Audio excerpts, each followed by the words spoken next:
இப்போ பார்த்தீங்க அப்படின்னா நம்மளுடைய இந்த பட்டூராவும் சனாவும் இப்போ ரெடி ஆகிடுச்சு. ஸோ இதை வந்து இப்போ நம்ம என்ன பண்ணலாம் அப்படின்னா இப்போ அதை டேஸ்ட் பண்ணி பார்ப்போம்.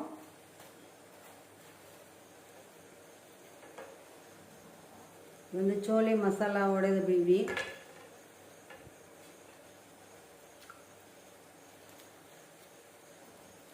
நீங்கள் சுட சுட பூரியோட இந்த மாதிரி வந்து ஒரு சன்னா மசாலா பண்ணி சாப்பிட்டீங்கன்னா அப்படி வந்து ரெஸ்டாரண்ட் ஸ்டைலில் அவ்வளோ அருமையாக இருக்குங்க. நீங்கள் கண்டிப்பாக ட்ரை பண்ணி பாருங்கள். எனக்கு இருக்கிற பூரி எல்லாத்தையும் காலி பண்ணணும்னு தோணுது. இப்போ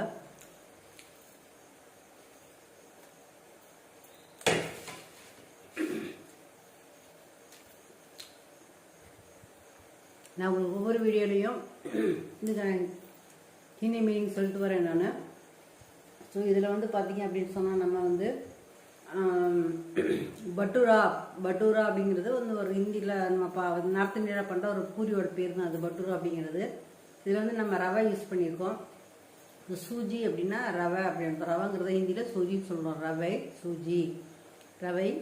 சூஜி இதில் வந்து உப்பு யூஸ் பண்ணியிருக்கோம். ஸோ நமக் சால்ட் இதில் வந்து நம்ம எண்ணெயில் பொரிக்கிறோம். ஸோ தேல் ஆயில் அப்படின்னா தேல் சொல்கிறோம் ஹிந்தியில். ஆயில் எண்ணெய் தேல்.